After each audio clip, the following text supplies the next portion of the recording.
Let's start the show the only way we know how. Welcome to the Big Brother Breakdown with Joleen. Welcome to the BB Breakdown with Joleen. That's me and Sarah Atwood from Nerdtainment. Hello, everyone. Welcome to the Big Brother Breakdown with Joleen and special guest Sarah from Nerdtainment. Every Friday, we are going to be coming at you with some live feed spoilers, updates, chit-chatty, all about Big Brother Canada 9. Then I will be on Sarah's channel on Tuesdays. Yes, on Tuesdays. We're going back and forth because it's Big Brother season. This is what we do. It's what we do. It's collab time. And then I'll be breaking down the episodes and feeds on my own as well. And so will Sarah and David. So we have so many places to go for all different perspectives. And just, it's a hot dish of a time. Right? How are you doing, Sarah? Tell me everything about your life. What's going on? Feels like a Friday happy hour to me. I know. And first off, I'm drinking ahas. Oh, yeah. Just water. Woo. We're partying. Woo. Big time. Big partying over here. Yeah. No, I'm great. It was my mom's birthday. Mama Bev. Shout out to Mama Bev. 35 again. And babe. Right. So we went to the beach and ate outside at a restaurant for the first time in a year because we went out for her birthday 1 year ago and then haven't been out to eat since. And so it was a big deal. It was so lovely. Crazy. Yeah. Yes. I asked Sarah, I said, were you scared? Yeah. It wasn't, but it was a restaurant like overlooking the ocean. So like you can't help but like feel like there's fresh air, you know? Exactly. And the tables were so far apart. Like I wasn't anywhere near anyone. Did she have a good birthday? She did. It was wonderful. We had a great time. Yeah. Well, we love Mama Bev. So Mama Bev, if you're watching, you're probably not because I don't think you watch BBCAN and it's your birthday. Why would you be watching us on your birthday for a show you don't even watch? I hope you're not watching us because I hope you have something better to do, which I know you do. Happy birthday, Mama Bev. That's fun. I know. I like your sweater. You look really like cute and your I love a puff sleeve. Just something about it. So into a puff sleeve, you guys. I love it. Yeah. So we're here. I dressed up. I'm wearing some Sip and Key merch. Anyone interested? sipandkey.com. And if you want to support the channel, Super Chat's a great way to do it. There's also links in the description to my PayPal, Patreon, Venmo, Cash App, Amazon wishlist. All that fun stuff. And follow us on social media at Joleen Lunzer on TikTok, Instagram, and Twitter. And then Sarah, you can follow Nerdtainment on Instagram. And then you can follow Sarah Atwood, like the Sarah Atwood, is it? On Twitter? Just Sarah Atwood on Twitter. Just Sarah Atwood. I thought you were the Sarah Atwood. The Sarah Atwood on Instagram. Okay, there we go. Or Nerdtainment. Oh my God, I've got so many. I don't know. You guys, don't worry about it. Just We're so popular. Also, smash that like, you guys, if you're joining us here. No, we have to say these things so that they become true. We're manifesting. Right. Okay. Yes. Popularity. Oh my gosh, I have 80,000 followers on Twitter. I mean 1,500. Same. All right, you guys. So just so you know, Sarah and I are going to be talking about everything that's been going on the live feeds. They started last night after last night's eviction episode where Julie went home. So there's going to be spoilers. I know. So if you don't like spoilers, log off now and catch us later. But if you do like spoilers, we have lots of fun spoilers. Yes. Okay, sorry. I thought you were raising your hand. No, that was me saying bye-bye. It was good to see you for a second and bye-bye. Yes. Hope you come back later. But all right now because it's spoilers. Yes, Sarah is very busy and very important. So we are so happy to get her. And also, happy birthday, Busy Blue. It's Busy Blue's birthday today. Mama Bev and Busy Blue. Those little Pisces, little fishies swimming in 2 different directions. They're so cute. So put your bees in the chat for Busy Blue. I know he's doing something else. He's not going to join. Yeah. He's celebrating. He's celebrating. He's young and fresh and all the good stuff. And yeah, so happy birthday, Busy Blue. All right, let's jump into this BBCAN stuff because so much has been happening. Sarah, I have to get, because I know you and David. Yes, go ahead. Well, I am raising my hand now because yesterday was a crazy day for me. I do a lot of Amazing Race Australia stuff on Thursdays. So I watched the eviction episode late and I didn't get to watch your stream yet. So I would love to hear your take on losing Julie. just gonna ask you because I haven't heard from you and David, so I don't know. I didn't get to do it yet. So how you guys feel. Here's what I was surprised. Obviously, I didn't think Julie would be the first to go, but from what I saw in the episode, and then when I saw that the dolls didn't vote for her, I'm like, something was off. And I immediately thought, well, it must be too much talky in the Big Brother house. Just, if you get someone and you put that early target on your back, I feel like the information that Josh came to her with to take kind of the heat off his back, and also because he's just so emo and he's just like, oh my God, I don't fit in. I'm 30. What is happening with my life? But I kind of like Josh. I know it's wrong, but I kind of like it because he's causing drama in the house, and we have a house flip technically because of Josh and Latoya. So both very intriguing characters to watch on the show, or house guests, if you will. Now, I think the way she reacted to Josh providing her information was just Big Brother no 101. Oh, right. So I think it has a lot to do with just no strategy, bad gameplay, and just too much talky. How about you? Yes. It's so frustrating because we think she's a big fan. She's applied 6 times. So she at least really wanted to be on the show. At least I would assume she watched it as well, but just to be like, come on, you got to understand the subtleties. Information is like gold. It's valuable in the house, and to just, sort of barrel through talking to large groups instead of individuals.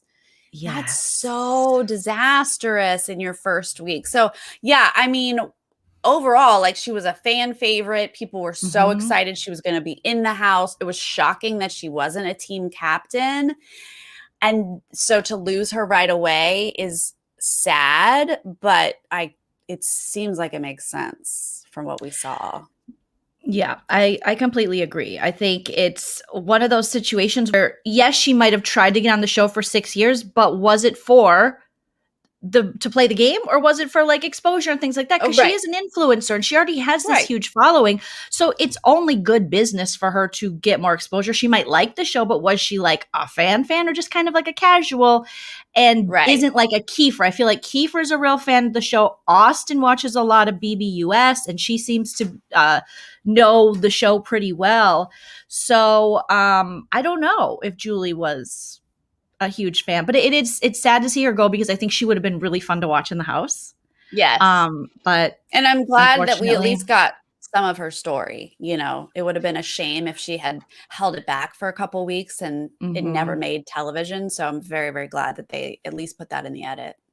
Well, and once you saw that in the edit where you're like, she's going, because this soon, they wouldn't have had her story, everything this soon. They would have shared here and there, because it's such an important story, her being the first trans woman on Big Brother. And I was like, oh no, they're divulging it all right now. Her share time, everything, she's going. Yeah. It was too bad. Okay, so we found out a little bit more since all this, because I feel like the episode, and you'll have to let me know how you feel about this, Sarah, but I feel like the episode was really, they were focusing on a lot of things they didn't necessarily need to focus on. I loved the round table, sharing of coming out stories, beautiful, something that I think is so powerful that we see on Survivors and Big Brothers. We don't always see it on US Big Brother, but we like that kind of story. And since we are seeing a lot of representation in this cast, I want to hear their stories. And that's only going to be helpful and awesome to just see people's reaction to them. Just going off representation, like an example, Abigail from The Bachelorette. Or from The Bachelor, sorry. But she should be the next Bachelorette.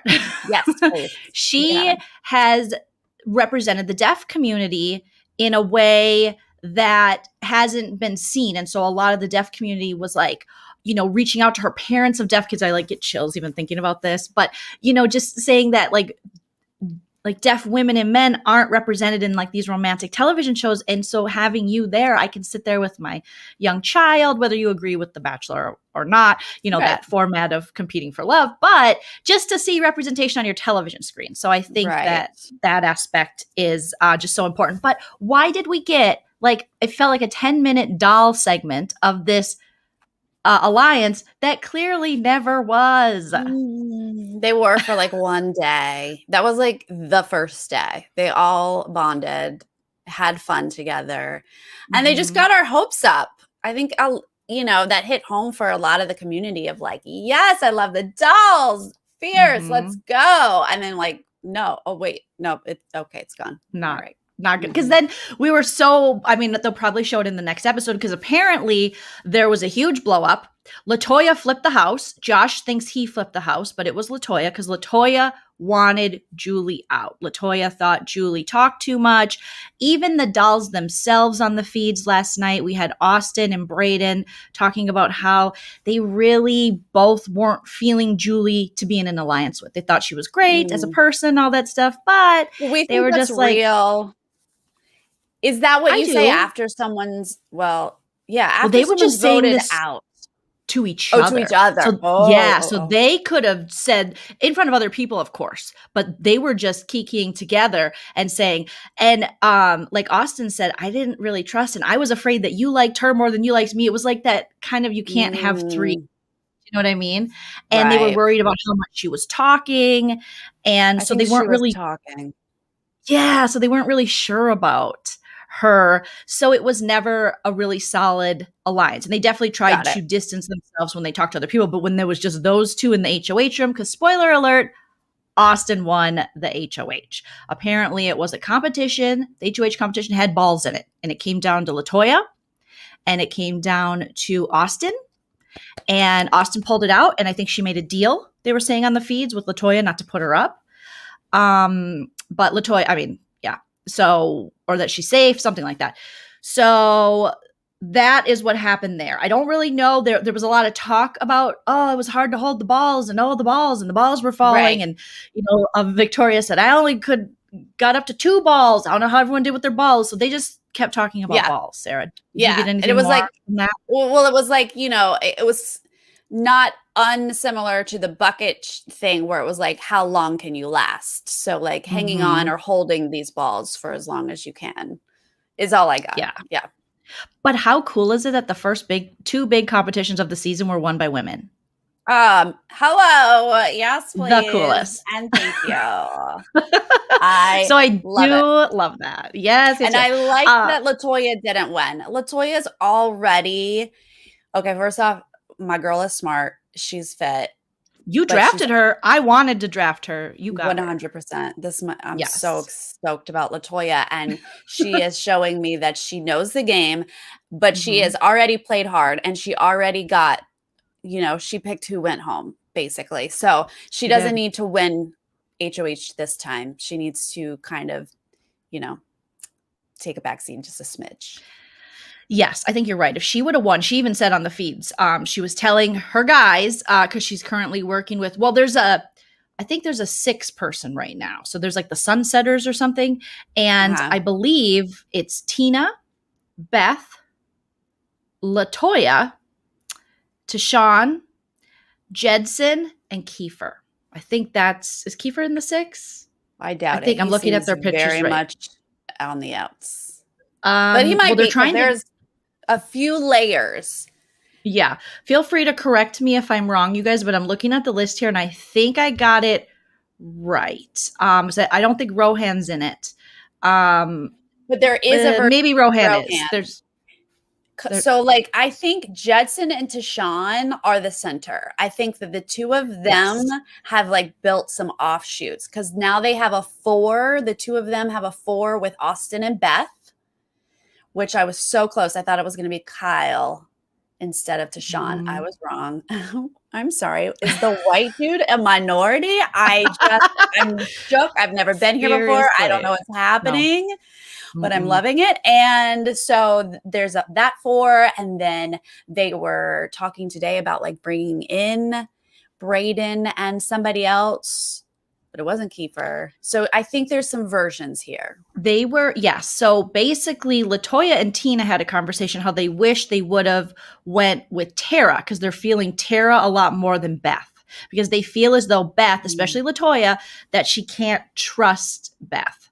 That she's probably in a bunch of different alliances. And Tina's like, yeah, I'm sure of it because we saw in that first episode that Tina, Victoria, and Beth were forming something when Victoria was like, oops, my towel fell off. And oh my God. Victoria, it's going to be so much fun. That's why I picked her. And not only fun, but her backstory, hardworking, like everything about Victoria is just fantastic. I love her. I do anywhere anytime. The only thing I can see, Sarah, is that people might get annoyed with maybe her positivity. We see that in seasons where people who are really positive, or because right now Victoria and Latoya not feeling each other, which is sad to me. Disappointing. That is very disappointing. It's such a bummer when the people you like don't work together or get along. But I think that, yes, I think that Vicky might get annoying at some point, but I think there's people who are going to be annoying before her, like Tara. I think that there are some people already, Yeah. People are already starting to wonder about my dear Tara, and I did draft Tara, but I just found out on Twitter, because I didn't see this on the feeds, that she said, and I don't know how I'm going to go on, Sarah, after I tell you what she said on the feeds. It's the most controversial thing I've heard all season of Big Brother. I can't even say it, but I'm going to have to. I might cry. If I cry, bear with me. She said her favorite BB 22, maybe US player is Christmas. Yeah, no. Yep, I heard it. Yep. And I wanted to die because I believed in you, Tara. Yep. I know you look like Christmas, but I said Mina Savari more. I've been calling her American Pie because I feel like she looks more like Mina Savari. Is that how you say her name? The actress who's in American Pie, American Beauty? Yeah. She also looks a little bit like Danny Donato. Does she? Yeah. More Christmas, but yes. Yeah. Like a pint size. Someone posted us side by side, and I was like, oh, yeah, she does look like Danny. But yeah, okay. So what we're going to do is we're going to say, Tara, we're just going to assume you don't really know the show, Big Brother. We're going to assume you don't actually know, and you just think, oh, she's fit and she's a mom. Yes. And you were like, oh, I love Christmas, but you don't actually know the show. So we're going to give you the benefit of the doubt, but have you never been on BB Twitter? Have you never Googled BB22? Because what will pop up is Felony McGee, racism, like all these things. But we'll give you the benefit of the doubt for now. But I do think she's on thin ice. I, so far watching the feeds, haven't seen her say anything that I've found to be really cuckoo, but I haven't really heard her say a bunch. I've seen her walking around in her leopard pants, her cute little beanie, and talking about cleaning the kitchen in 6 minutes since they're now doing slop and PB&Js and stuff. But I think some of the house guests, though, I forget who started saying the stuff, because I've heard mixed reviews on Tara. Latoya and them are like, she's great. Latoya says she's actually hilarious. And I'm like, cool. And then I thought I heard Austin and Brayden saying that they maybe don't know if they can trust her because it's all the conversations are very surface. Yeah, I don't think she's in with people. I think when they're saying like, oh, she's funny, I think it's just like let's say something positive about this person we're living with. But no one is like really no one's talking game with her. No one's like, this is us, we're doing this, loyal right here, you know. And she's even said like, nobody's starting an alliance with me, because when Julie was on the block, and then when or nominated in Josh, or when they weren't even on the block. It's so odd for me to the structure of this, right? They weren't technically up for elimination. They were up with their team. Up for elimination. Right. Yeah. Apparently, that's when Julie was dropping bombs. I'm working with these people. So here's where we know Julie wasn't a big fan of the show, or maybe she's just one of those people who she can't be quiet about it. She's like, I'm working with people, and not just working with people. Here's who I'm working with. Blank, blank, blank. So I have the numbers. On week 1, I know they got there February 27th, but the week 1 to name people you're working with, 2 groups you're not working with, is like, you have to go home. You do not know what you're doing.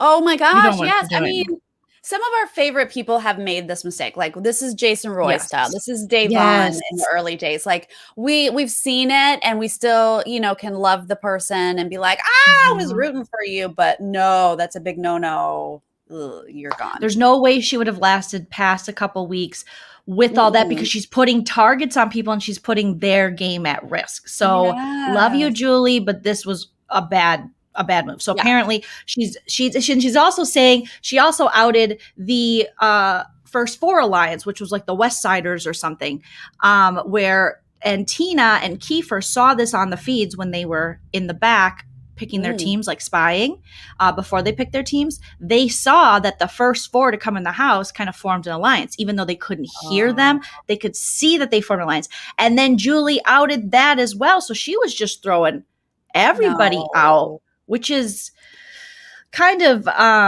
cuckoo bananas to think that she did that. It is. And if they had shown that on TV, like maybe that would have been fun to watch, but you can't do that, especially the first week, because we don't get to see that on feeds.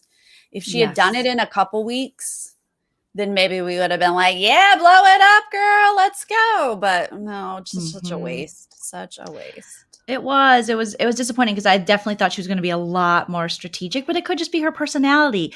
Like Sarah said, a lot of our favorites have these big fun personalities, and it is hard to, hold that part of yourself back if that's truly who you are. And if you're an influencer, and that's what you do, and she gets paid because she can talk people in to buying, doing, liking things. That's a talent, That's not like a Franzel influencer, but like a real influencer. I know, Sarah.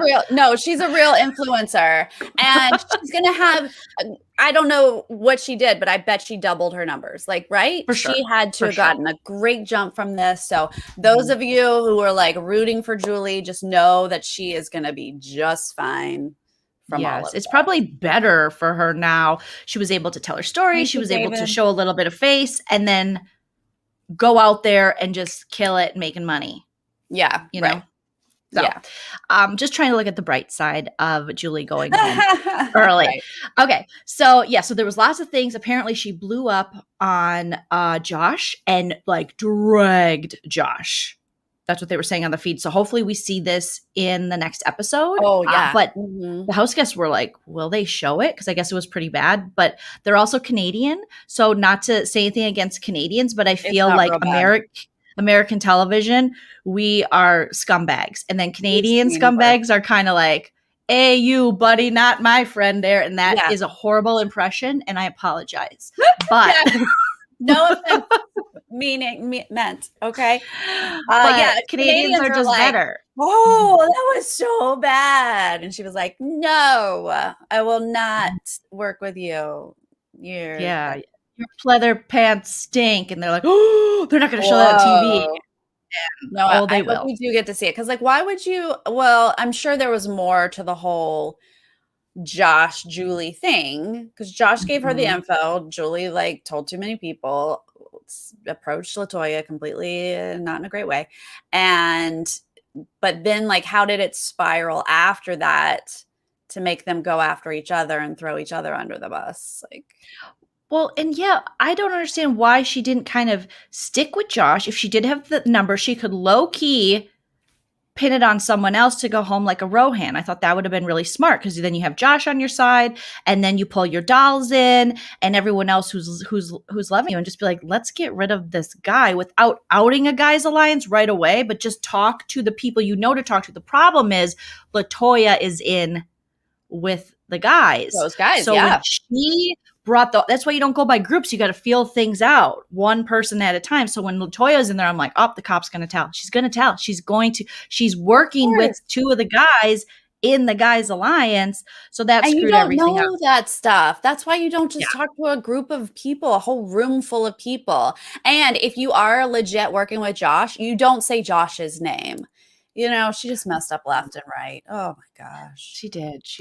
So that happened. So there was a lot of drama. It was a flip, because I guess up until the last minute, Josh was going home, and then Latoya put the work in, and Julie just continued to kind of sink her own ship. And then she went home, and they've been talking about it on the feeds pretty much nonstop. And everyone associated with Julie Victoria being the only one who still voted for her, because she got the memo too late or didn't get it at all. She and Austin and Brayden have been trying to separate themselves from. Oh, do you think she didn't get the memo? That's what it sounded like when she was talking to Austin, that she didn't. I don't know if it was that she just didn't want her to go home on a unanimous vote, or she didn't. It's sometimes when she was when they were talking in one of the bedrooms, it seemed as though maybe she didn't know in time that it was going to happen, or yeah, I don't know. But that's what she was telling Austin. Who knows? Maybe she just, because I know she really liked Julie, and maybe she didn't want her to go home on a unanimous vote. Right. But she already outed herself for being the person that voted Josh and told Josh, and Josh is like, "You voted me out," and she's like, "Oopsies, yeah, I did. Oops, all right. My bad. Come on now." Well, being honest is good. You don't need to hide stuff yet, but let's not get ourselves in trouble here. It looks like we have noms now. Feeds have come back and we've got noms. So Austin has nominated Josh and Kiefer, which is no surprise. They've been talking about this nonstop on the feeds. Now, I would like to get your opinion on these nominations, Sarah, and then I'll share with you what I think of them. Well, I mean, it seems to make sense from the dynamic of the house. Josh was in hot water. He is an easy target. Doesn't seem to be getting along with the house. He got himself in a lot of trouble this past week. So it sounds like he's the target. And then Kiefer, at least from Austin, what she was saying is that she and Kiefer just haven't clicked or connected or really talked at all. So he was an easy one to throw up there. But I did hear some other people talking about how Kiefer is maybe rubbing people the wrong way. They think that he might sort of just snap. He seems to be stressed and not handling things calmly or easily. So he might be if for some reason Josh can salvage his game, Kiefer would be be someone that people don't mind to lose. So it sounds like to me. I think you're right on. Austin did say on the feeds that during the HOH competition, I guess Kiefer made some kind of passive-aggressive comment about her winning or somehow her in the game. And Austin, that did not sit well with her. She said up until her winning HOH, he hadn't taken any time to get to know her, and he was kind of cold to her. Now, this could be for many reasons. This could be he could have felt as though, because he's coming in as a big fan of the show and a gamer, maybe almost admitting too much that he's a fan of the show. And maybe he looked at her, prejudged her, and thought she's not going to do anything for my game. Or maybe he was pretty young, 23-year-old woman, married man with two. I don't know. Maybe you know how there's some guys out there that are weird about that, where they're like, "Okay, I'm not even going to talk to," but you're on a show with women and it's okay to talk to women, even if you're attracted to them. That's okay. You can just act normal. So I feel like Kiefer maybe felt uncomfortable. Who knows? But Austin definitely made it a point to mention that she is now leaning, as much as the house wants Josh out, she is leaning towards Kiefer. And I think it would be a far better move to get rid of Kiefer. And the reason is because what we know outside of the house. But as anyone can tell, and as the rumors have spread from Josh and Julie about the guys' alliance, the guys are always together.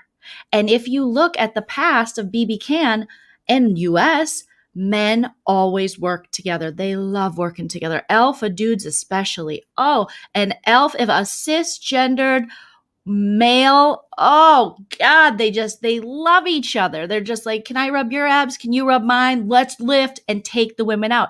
We saw it on BB7 with the Pretty Boys. They just ran through that house, Sarah. It was the saddest thing to watch because there was actual smart, strong women, people who could play the game, who were just fooled by them. And they had a very basic strategy, which was they were together since the beginning, which is impressive for alliances, but they were like, I'll get a girl, you get a girl, we'll kind of keep them on the side and find out, but we're always loyal to the Pretty Boys, which made Dane win in the end. But it was boring to watch these women go, I don't think there's a boys alliance. I don't either, right? I'm going to go cuddle with Dane. Okay, I'm going to go cuddle with what's his nuts, the guy, one that looks like Screech. No one cuddled with him. But I'm going to go over to Anthony and I'm going to go over to Adam Pike. And that's what happened, sadly. And so you just saw this less than a season ago, because last season wasn't a full season. Yeah. Why would you let that happen again? And if someone even, I don't know about you, Sarah, but if I was in the house, and I said this last night on a stream, and I even got the inkling that men were, if there were more than two straight men in the house working together and working out together, my targets. They'd be my targets. I got to get rid of them. Yeah.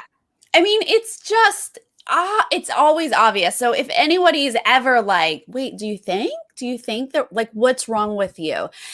Every time you put a group of dudes together, especially any like slightly bro dudes who they just want to play pool together, they want to play whatever, darts together, whatever it is that they can play, they're going to play together and they're naturally just going to work together. So even if they weren't like, this is an alliance, it's just going to naturally become an alliance. So you should always be aware of that. And the fact that Josh sees it and is concerned about it just makes sense. And I just wish he hadn't talked to Julie about it. Because if he had talked to someone who was more of a like steel trap and not a Latoya, or like not a girl that's like already scooped in with them, then maybe they could have like built a little bit of an army to infiltrate. But that's what's so difficult about this is like, you don't know which girls they've already scooped up. Exactly. That's so true. So it's easy hard looking in to be like, okay, but then you go, and then just what happened with Julie, you tell the wrong girl, and now everybody knows because you think, like he said, like our little queer group has to stay together, and you would think like that's the group to like get those bros out, like do this, and like they just couldn't do it, and it's so disappointing. Yeah, but also Latoya was new to it. Like she just came out on national television. So give her a little room to breathe and then bring her in later. Like give her a little room. She just, opened up, which was very awesome and brave of her, but maybe let her breathe on that. So I think these nominations are kind of a waste. I think being in a position of power like this, I get it's the first, the second eviction, technically second week. But with Austin, I think she would have went better. I know she really likes Jedson. She likes Ty. Everyone wants to work with Jed and Ty. They're just like the it dudes. Everyone's like, what's Jed and Ty doing? I don't know. They're like One Direction in 2009. Everybody wants to be around them, touch them, smell them. Yeah. They love it. Totally.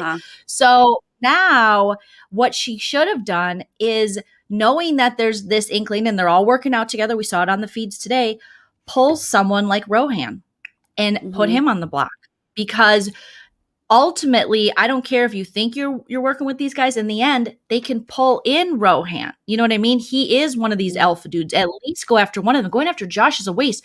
Josh has already said, no matter how messy he has already said to Austin and almost the whole house that he does not want to see anyone who's not a woman or queer win this season.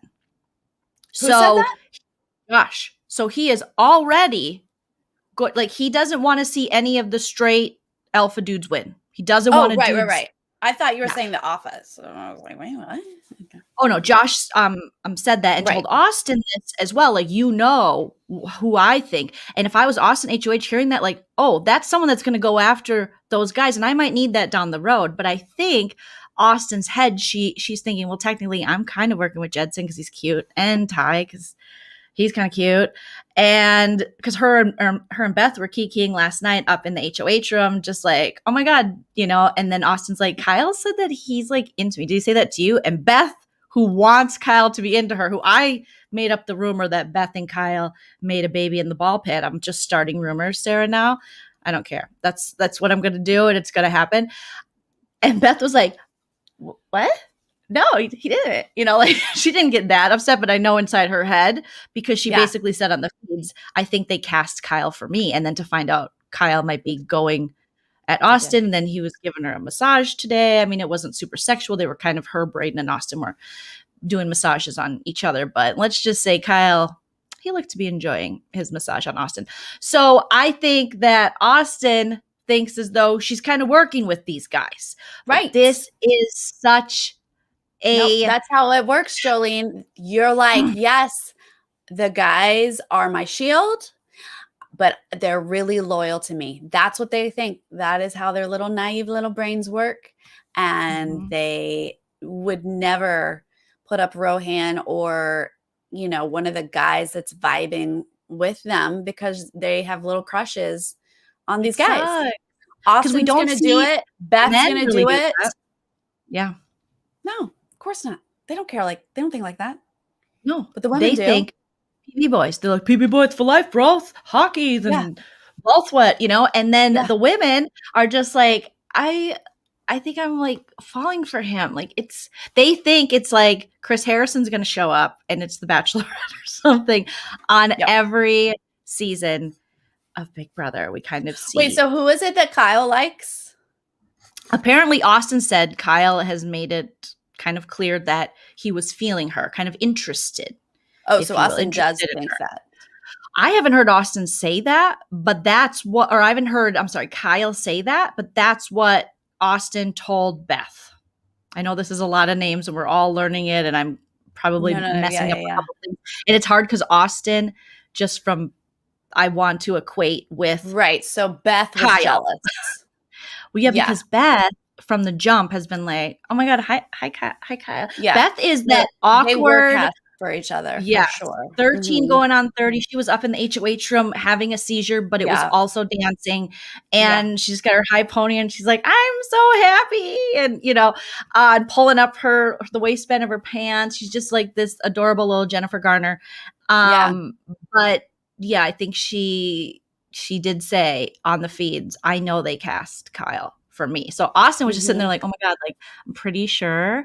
Because Austin, when she speaks there, and I know you don't watch the Kardashians, but Austin gives me Kardashian vibes. Her look, the way she speaks, it's very Kardashian. It's almost very Kim. It's Kim. It's a little Kourtney. It's maybe a tinge of Khloe. And it's going to be rough. It's going to be rough for me. I don't know what I'm going to do. I guess I'm going to have to clean my ear. So it is very Kardashian-esque. And so they were more interested in kind of talking about that than a ton of strategy. Not to say Austin didn't talk strategy, because she did. She definitely did. Her and Brayden. But there are these little love things. Oh yeah. I mean, they all said they want showmances. Like they don't even like pretend. Canadians seem like they're like, yes, we go on this show to hook up. Like that's what we do. So I don't have high hopes on the game side for that kind of thing.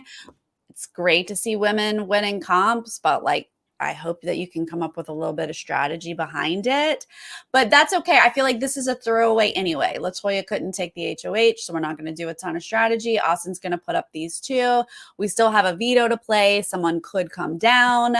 I agree with you though. She should try to keep Josh because he is an outsider and you can maybe do something with that. Or at least for us viewers, we could like just see him mess up the house. Exactly. And I get this so confused every time I say Austin. I think Kyle looks like an Austin to me. I don't know if that makes any sense to you guys, but Austin doesn't look like an Austin to me for some reason. It just doesn't. She just doesn't. Okay. So Josh basically told Austin, I'll work with you. Like no one's trying to work with me. And I know I blew up the house and things happen, but I will. And she's just like drinking her tea like, yeah, that's cute. That's what you take. If you know the game, you take this opportunity as HOH to be like, okay, you're right, Josh. Like you screwed up this past week. I'm going to do my best. Like I got to put you up because that's what the house wants, but I'm going to do my best to save you. And if I can get you safe this week, you and I down low, we're going to just tear through this house. Like, just come on.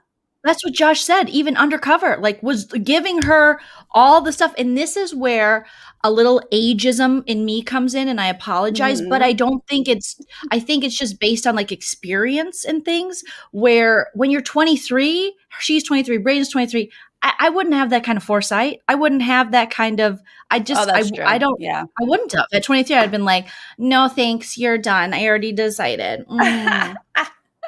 You're just waiting for the wine to show up at the house. You know what I mean? You're waiting for Party Time USA. Not if I'm on a competition show where I might win some money. True.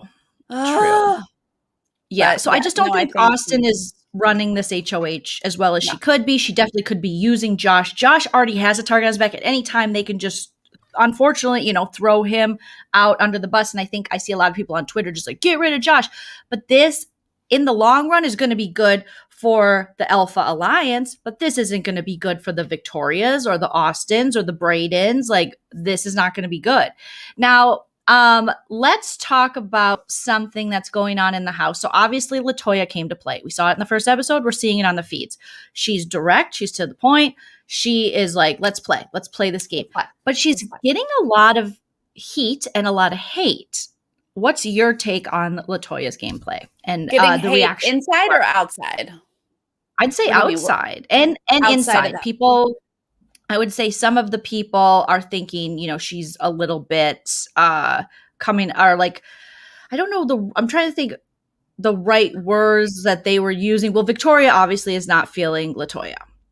But they're two different spirits. They're very different. Look, Latoya is the type of woman who is so secure in herself that she doesn't need to smile and laugh and giggle to tell you something. And I appreciate that, but there is a majority of people who do not, and they want their woman to smile and giggle, and they don't want their woman to tell them smart things or give them direction. And so I imagine a huge part of the fan base is watching and going, well, why doesn't she like do this in the hot tub and go ah, ha, ha, ha, ha, to the guys in the house? And so, yeah, I imagine she's not going to be like a super like fan favorite in that sense, but she's smart and she's a tough cookie, and she was a corrections officer. Hello, can you even imagine what it takes to do that job?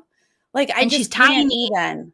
On top of that. So I think, Sarah, you bring up a great point. I disagree that she's playing too hard, too fast. Like, when are you supposed to play? Yeah. What are you talking about?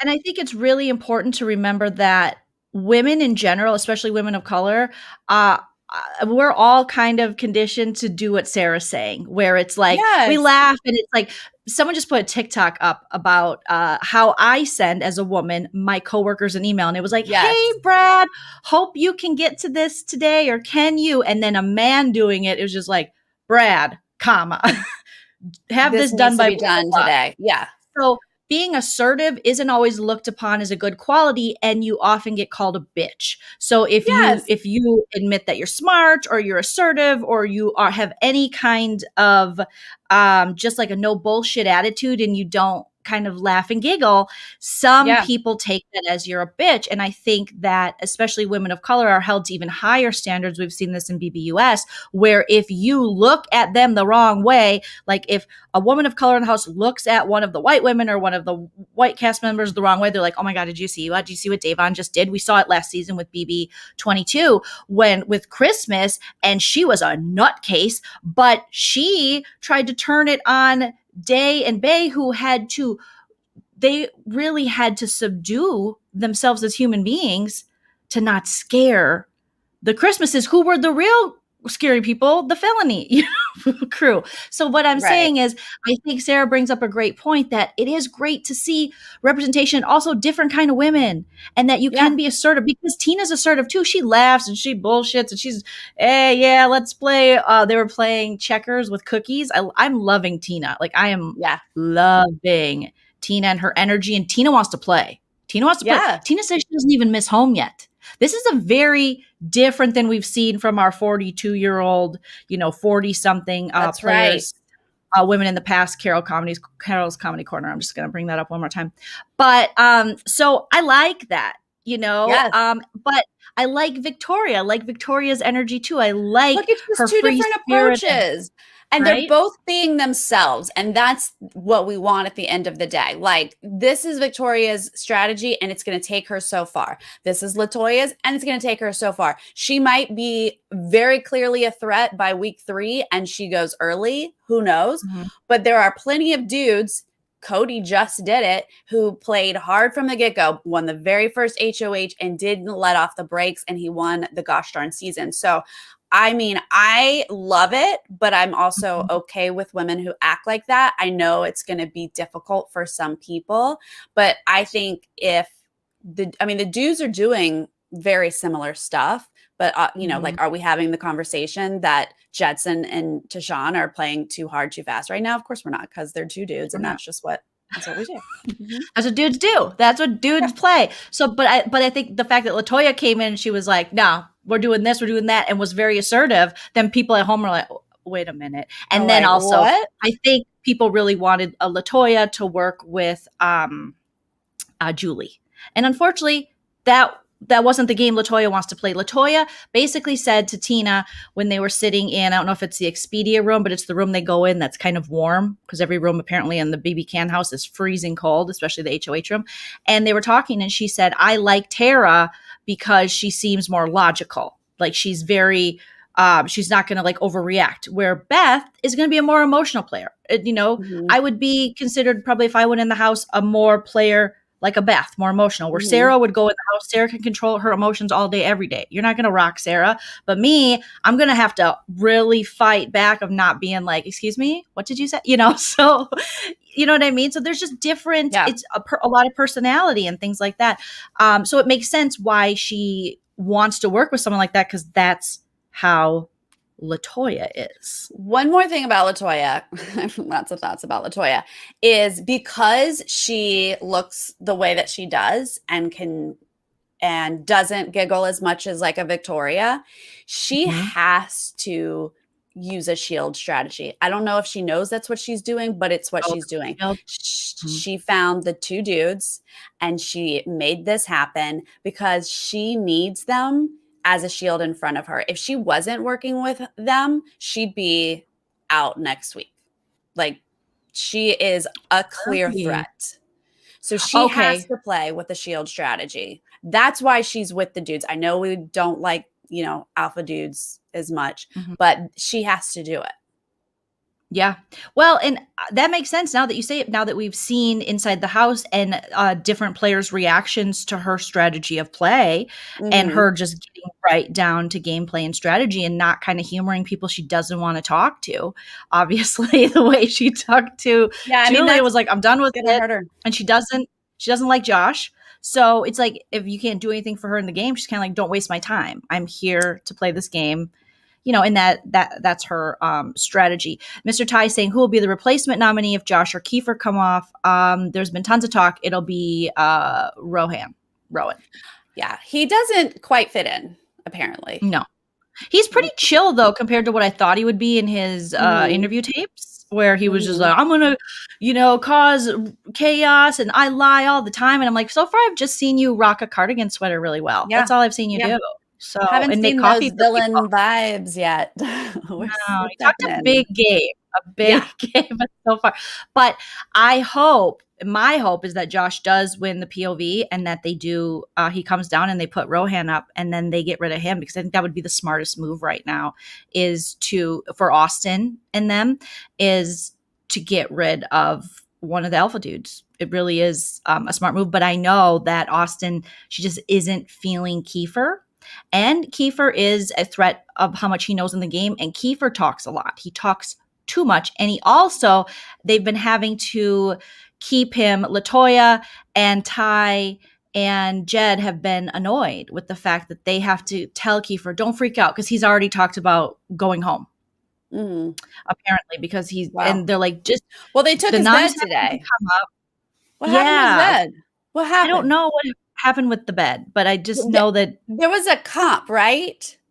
I think there was a comp today, because now there's a few people on PB and J's for the week. Yeah, they got food. Oh, lost his bed. That must be what it is. So the have-nots must be in full effect.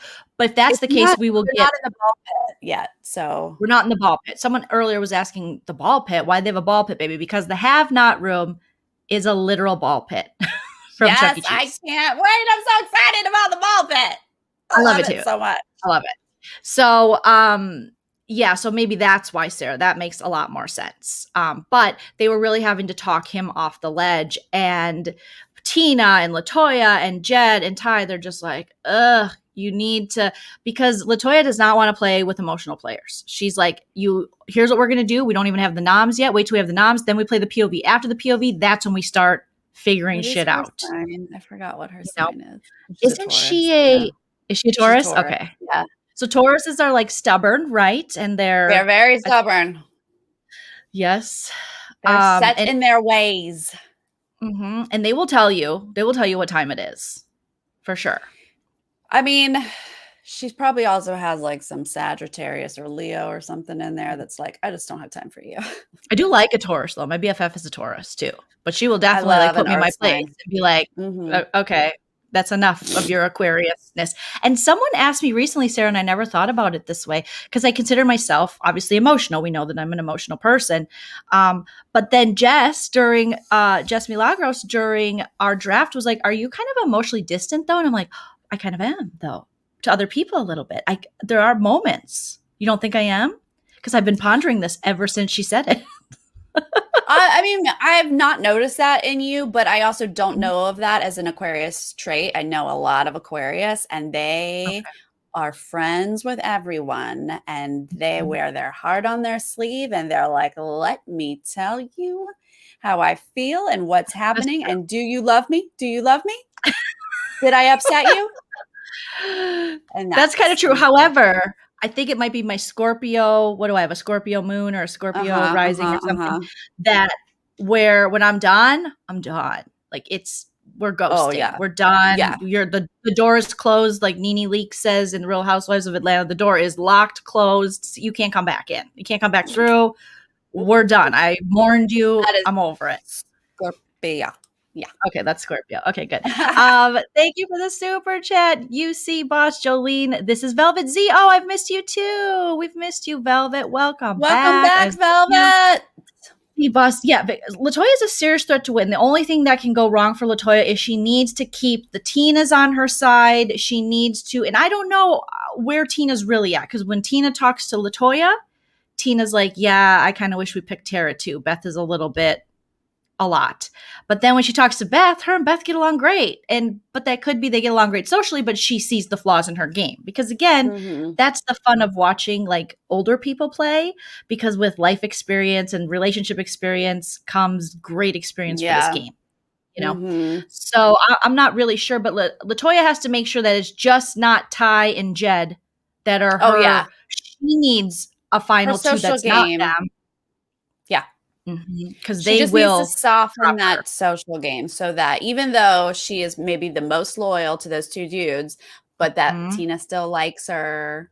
It'd be great if Vicky liked her, you know, like just have as many friends in the house as you can, even if you're not talking like tons of game with them, you know?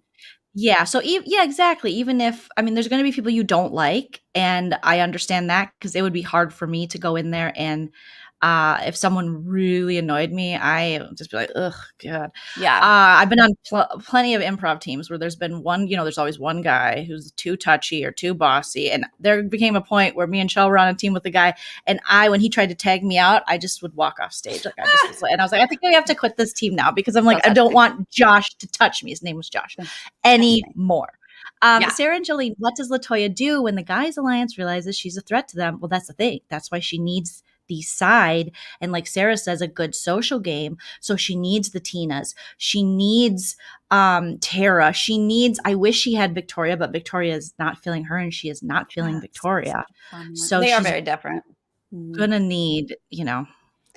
Look, I don't think they're gonna realize that yet, because they want to utilize her and they trust her, it seems like. But the guys have already made a foursome with Beth and Austin, which is not surprising at all. So that little foursome is going to become little showmancies unless Kyle can like wiggle his way in there. If that foursome becomes super, super tight, then Latoya is in a lot of trouble. That's what she needs to keep an eye out on. And you would think someone like Latoya would already be thinking about that, knowing that this show is known for the showmances, and that these showmances could get in the way of her alliance with the guy. So the problem right now for this house is everyone wants to align with Jed and Ty. So Jed and Ty are just running shit, and there has to be another alliance that can go against that, like another twosome, another threesome. So that's what I was hoping Victoria would bring to the game, because we do see that Victoria, Braden, and Austin get along so well. So that could be the dolls that should have been. Do you know what I mean? Yeah. So they could make that work. But I'm not sure. I'm not sure with Austin if she's going to, if she does link up with them, how much is she going to tell Jedson? How much is she going to tell Ty? How much is she going to, spill? But that would be a fun to see those two sides of the house. Yeah. But who do you think is Austin's number one? Do you think it's Brayden? Brayden, yeah. Yeah. It became quite apparent last night on the feeds and their connection and how much they shared with each other. I mean, I guess that can change within the game, but for sure. And Brayden, as far as I can see, Austin is his number one. They're pretty much inseparable, which also could be a problem. But that's good for, battling the dudes, the alphas, the males. I don't know what to call them. Totally. And undercover brothers is what they call them. So yes. And Jed and Ty aren't hiding the fact that they're always together. Yeah. Either. I do want to say, as much as we're sorry to cut you off, as much as we're bashing, dudes working together, we're triggered. This has just been a rough time. Yeah. Mm-hmm. We have never seen two dudes of color working together, much less run a house. So I do want to say it is a little different. I got to give that love that way. Mm-hmm. Yeah, I was talking about that last night on Kyle live. Exactly. Is that people that are mad that Latoya isn't working with women, but we're seeing 3 people of color running this house. When, I guess as a BBUS fan, have we ever seen this? Never. And to have all these options. And I saw people talking on Twitter where they're like, oh my God, there's so much diversity and so many people of color on the show that I can root for one group of people of color over another group rather than having to watch all the POCs get knocked off right away. So so this is cool. They get to play the game where in BBUS, you have to link up because they're all coming for you. So that is the thing that I think is like Sarah said, important to remember too, that this isn't just our normal Jerkson, Aquadouche, BB21, these two dudes Cody to the end. Yeah, Cody and Derek Lavasser.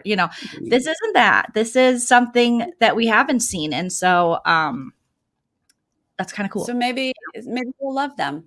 Yeah. Mm-hmm. I definitely obviously I love Deshaun because I drafted him and I think he's a real gem. Jedson, I still think he's kind of boring, but that's just, he's not my favorite. Both hot. Yeah. Well, Ty's hot. Jedson's, I don't know the Pretty Boys. I didn't watch that season, but obviously I hear hot all the time. Hot. And so when people are like Pretty Boys 2.0, I was like, these aren't Pretty Boys. Like, these are hotties. Like, these are snacks. Sarah, the Pretty Boys consisted of a guy that looked like Screech. All right. Dane, who was just this little Canadian Spitfire. He could take his teeth out. So if due to hockey injury, he got his teeth taken out. So he was little with a little premature balding. Still kind of cute, but just like Daners. Adam Pike, who's just this big, tall lumberjack Canadian, kind of thin, but like talks like this. And hey, I like the little brunette. Anthony, who was the only person of color in the Pretty Boys. He was he was the most attractive in the Pretty Boys. Yeah.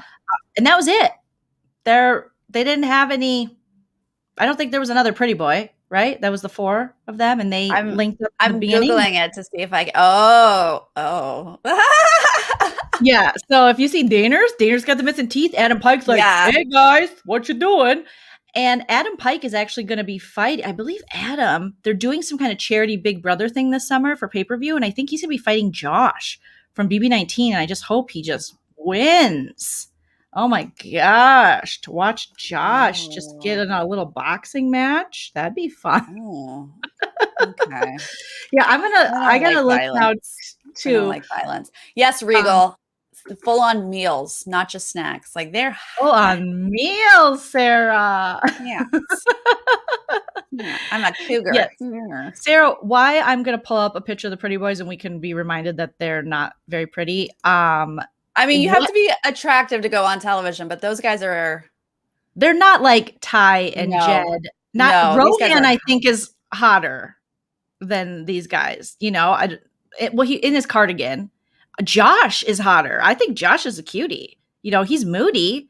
And he's a 90s grunge cutie. Yeah. And that obviously is very triggering for me in a good trigger way, because that's apparently what I got lady boners to back in the day. That. I do not. I do. Oh my God. If he brought a skateboard, I would stand him all day, every day. So Hello There's asking, what signs are good at BB?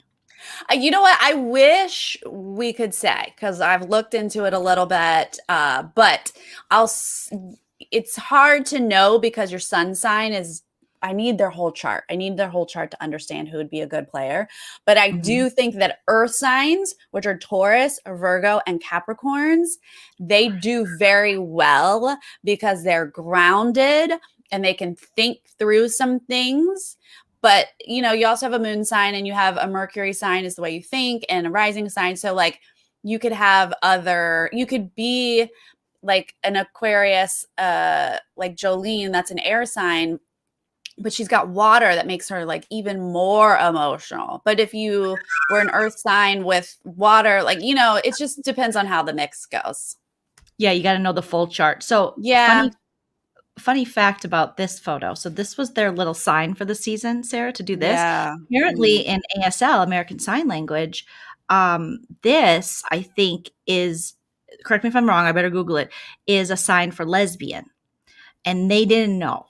So they were just throwing up the lesbian all season. I love it. I love it. So it was pretty great. Lesbian. It was pretty great. But yeah, I mean, it's not it looks like it's this. It's similar. Something, right? You move. Oh, so it does go to your chin. You move. Oh, you just looked it up? Okay. So you go like this? No, I'm looking at it. Okay. Thank you for doing the research I clearly could have done for 2 years and I didn't do. Yeah. I'm here for you. Thank you so much. I appreciate it. But I thought to learn sign language. Thought that was funny, especially that they didn't know. And yes, Jamie, I caught that even more emotional. Yep, Jamie, I said it. I said what I said. So yes. So coming back, if Miranda's Josh here. Yay, Miranda! Why is there only 63 likes? I know we have 110 Unacceptable. Like it, unacceptable. We just did this. Come on, give me a like for this. We're doing sign language. I want pop and popcorn. Okay. I just know a little bit of things that I probably did wrong. But if Josh does win the POV, which I really do hope he does, then Rohan will be put up.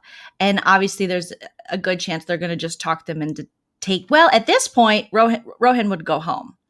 Unless Kiefer really annoys Latoya in them. I think Latoya and... she don't like Rohan?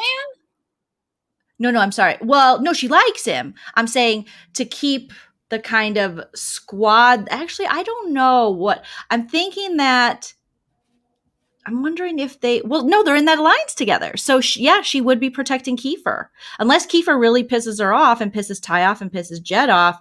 And Tina decides and they all turn on Kiefer because they're in that 6-person together. Then Rohan would go home.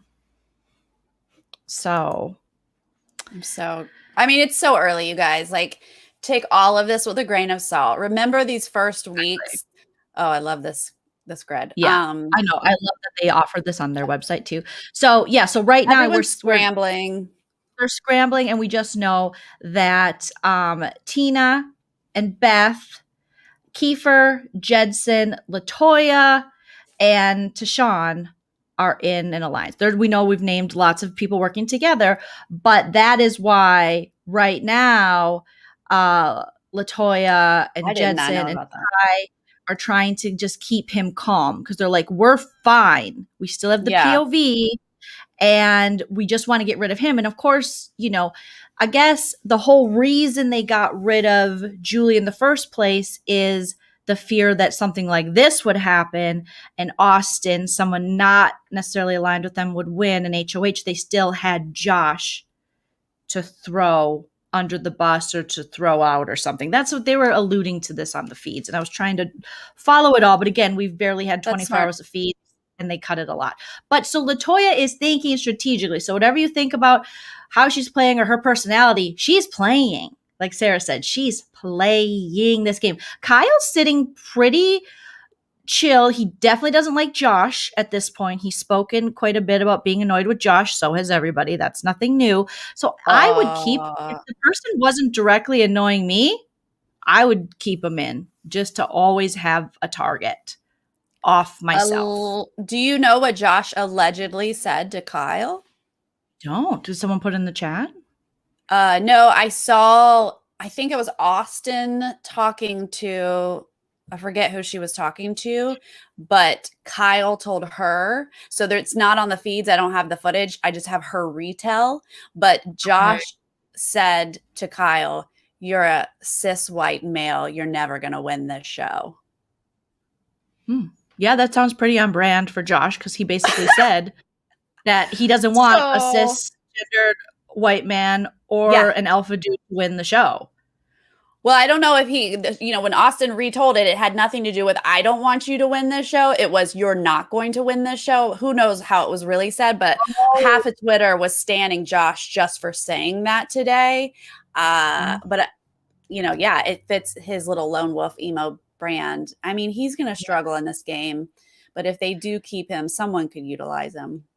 You really could utilize right now. No, he's very malleable. You know what I mean? He's in trouble. I'm just going to check my Twitter because I was late night tweeting. I was going nuts last night, Sarah. When the feeds came on, I was like being all responsible and trying to, tweet BBCAN stuff and trying to get my quotes right in that. So let's see. So Austin, what I was saying earlier is Austin said Kyle's making it very clear over the past couple of days that he's interested in me. And then she asked Beth, has he been doing that to you too? And Beth said no. And that broke Beth's heart because she is attracted to Kyle. Beth was like, hello. Yeah. And then they got a really fun pic Hamster Watch did of Kyle just touching his balls, walking in his shorts and touching his balls. So there you go. Kyle being Kyle. Hi, Nana. Kyle's your daughter's talking about balls. Mm-hmm. Oh, yay. Nana loves balls. Welcome, Mom. Love you. Then Austin, this was great. So Austin knows quite a bit about BBUS, or at least the last couple seasons. Austin was laughing over David from BB22 All-Stars taking the 10K. And I thought that was funny. Her and Kiefer were kind of bonding over that they both watch BBUS. Also, how many times can I say also? Okay. Brayden, Victoria, where am I here? Basically, updates with Joleen. Kiefer was telling Austin and Brayden that when they were in the HOH room that BBCAN gets a ton of US viewers, and they were shocked. They were like, "For real?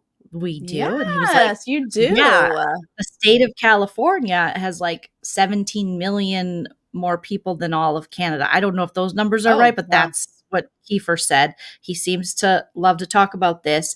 And I love how they just had no idea that, us American BB lovers, like I think BB audiences in general, a lot of us cross over to other, look at Nana. She loves balls. Hi, balls. Yes, Mom, you're missing out on the ball talk. Normally me and my mom are here Fridays talking about balls. Yes. So this is very different. All right. Yes, we love some balls. And clearly Big Brother Can does too, because that was their HOH competition. So I love that they didn't know that. And then Brayden and Austin were not feeling Julie, as I mentioned earlier, as a fellow doll. They basically thought she was too much and had a better connection with each other than they did with her, which is why they really didn't fight for her, because by this time she had blown up all these alliances. And here's a fun little BBUS crossover fact that Brayden's friend is friends with Christine from BB16.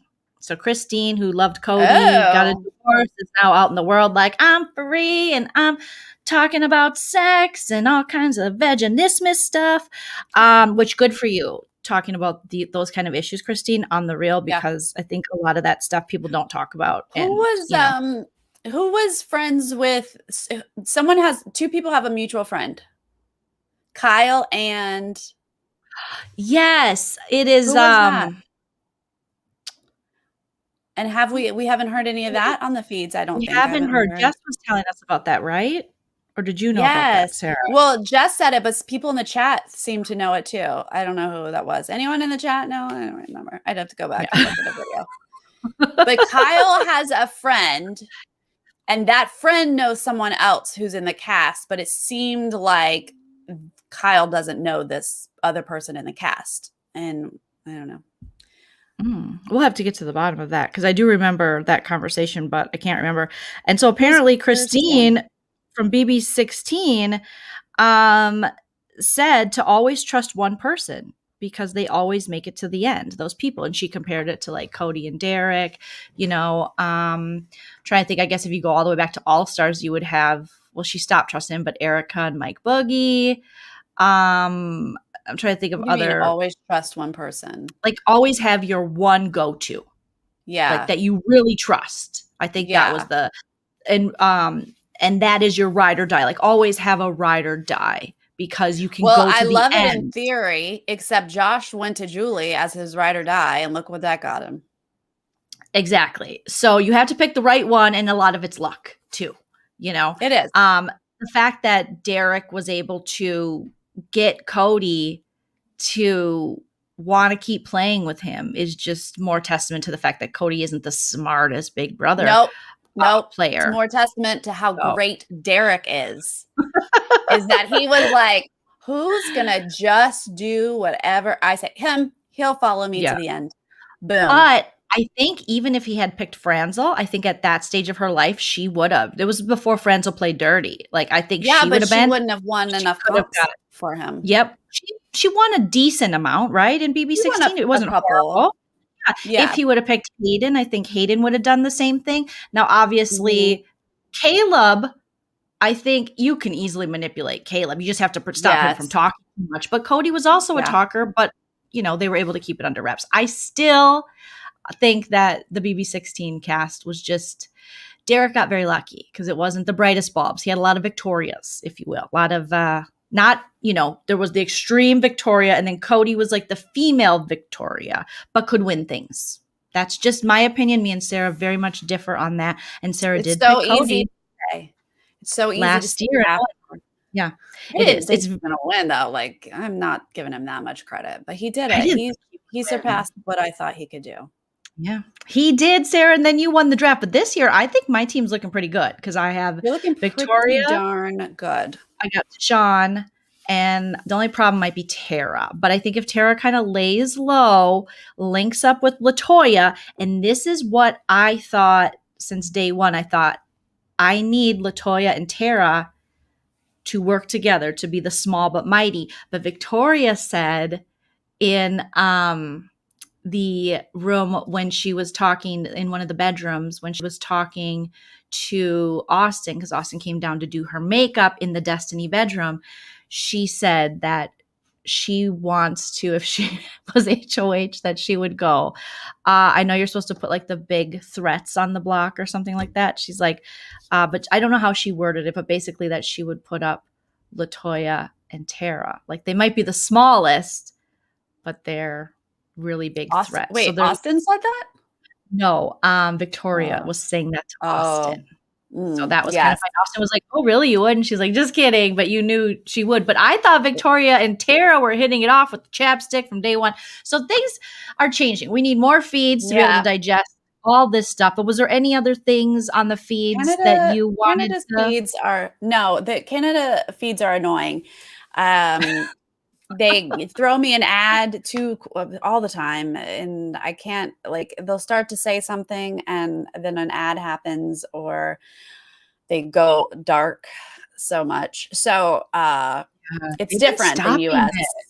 I feel like I don't know as much. Well, but it. Yes. We know they have to settle in, they have to vibe each other out. We have to like let alliances like really form. So I always just like take this week with a grain of salt anyway. And this team stuff, I'm vibing with the team stuff, but it's definitely shaken up the house. So I can't wait to see like kind of how it mixes up all the little different relationships.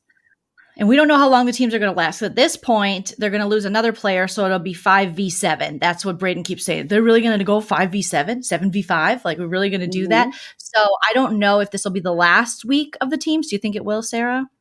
Well, Arissa said for a few weeks. So if it's 5v7, maybe they call it, or maybe they have a plan B to shake it up or something. Or maybe they'll just decimate and just keep it going. I mean, I think it was only going to be a few weeks, so maybe it doesn't matter. And then they're still speculating what's going to happen. Are they going to bring in 2 returners? They're still thinking from last season, and maybe give them a couple weeks of safety or a week of safety or whatever, and see what happens after this. So, but I don't know. Bed-wise, it wouldn't make sense unless they wait till the next person's gone. So we're down to 12. Then you could bring in 2 more people, because the bed situation doesn't fit for 16. That was my only sleuthing. Yeah, that's good sleuthing, but they'll just open up a room. BBCAN's known for that. They'll just open up a new room. And you're like, P.S., we have something over there. Oh, there's a whole room, a file cabinet of like files, and then you can go find clues and stuff. Good luck. It's all paper. Have fun. That's kind of what I love about BBCAN. And Sarah, as just a huge Survivor fan that you are, and you're so knowledgeable, isn't this season so far so Survivor-esque? And that's probably why I'm like totally digging it. I'm like, oh, teams? Yes. Voting with groups? Yes. What? We got 6 people on the block? Okay. I don't know. I'm totally down with it. Yeah.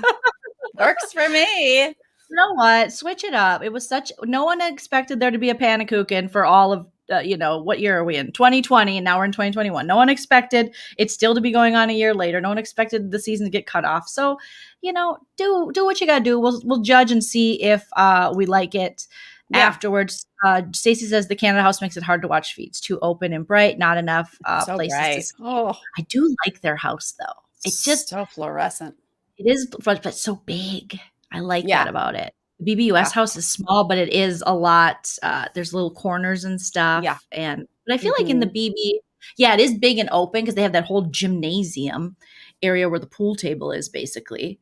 But you can have your little very open stuff like that. So we don't know what's going to happen with the teams, you guys. As of now, we just know Austin is the HOH. To sum it up, they have Kiefer and Josh on the block.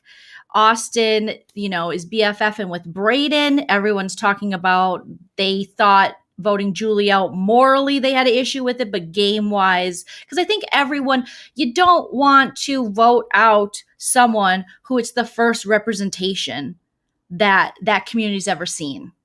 So that's a hard one to swallow. Yeah, that's a tough one. So morally, I think they were kind of struggling there. That's what they're saying. Yeah.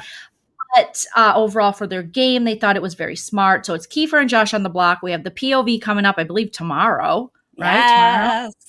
Tomorrow. And then if one of them is taken down, word is Austin will put Rohan up. And Austin's still not sure whether she's going to get to play in the POV, because the last couple seasons of BBCAN, they haven't allowed the HOH to play. Oh. So you don't have like the US where you have the ultimate power that week. But Austin was saying, how cool would it be if I did? So something tells me BBCAN might just throw that in for us, since this is such a different season with teams and all that. So all right. There you go, Sarah. Our first Friday. We're covering BBCAN. You guys, we're going to be here every Friday talking about it, all the spoilers. I'm so excited. Yes, I am so glad we're doing this. And then Tuesdays, we will be over on Sarah's channel a little bit later than we normally are. And then once The Bachelor ends, which it's super close to ending, we'll be back at like this time, this normal time of like a 6. Just for the next couple weeks, we'll be at like 7:30 p.m. Pacific. But we'll talk about, the veto, the Monday night episode. We'll talk about spoilers that we know of by Tuesday night, all that good stuff on Nerdtainment. It's going to be fun. It's going to be fun. So make sure you are subbed to Sarah's channel, Nerdtainment. I linked it very easily, just at Nerdtainment in the description. All you got to do is click on it. If you're not already subbed to her, click on it, because her and David, they cover so many shows. And when Survivor starts, if you're a Survivor fan, if you're not following Nerdtainment, you don't really know what's going on in Survivor. What I cover Survivor, but I go to Nerdtainment to be like, well, what are they saying? So I don't sound stupid. Okay. They're clearly going to think I'm stupid. I'm still going to say it. But and then Sarah and David, they they do a beautiful job covering Big Brother US, Big Brother Can. Me and Sarah collab on Big Brother Australia. We did last year. So there's so much fun. She's collabing on Amazing Race. Yeah. And Amazing Race Australia right now with James, who was the winner of Amazing Race America last season. It's happening right now. Check it out. So if you guys aren't already on Nerdtainment, you want to get on Nerdtainment. They also get great guests that they interview, and they have a really fun show called Sight Unseen. And I think I might be on this week's episode, right? No? Oh, you're coming up. Yeah. Oh, you're hanging out with me too much. There you go. Oh, you're coming up. Oh, we're going to have a little Canada up in my accent a little bit. He's watching BBCAN and hanging out with a Minnesotan. Your accent is screwed. Yes. All right. Follow us on social media, you guys. Thank you so much for joining. Shout out to all my mods. Thank you for the super chats. I'll be back very soon with another live feed update. Thank you, Sarah. And we will talk to you guys very, very, very soon. Bye. Bye.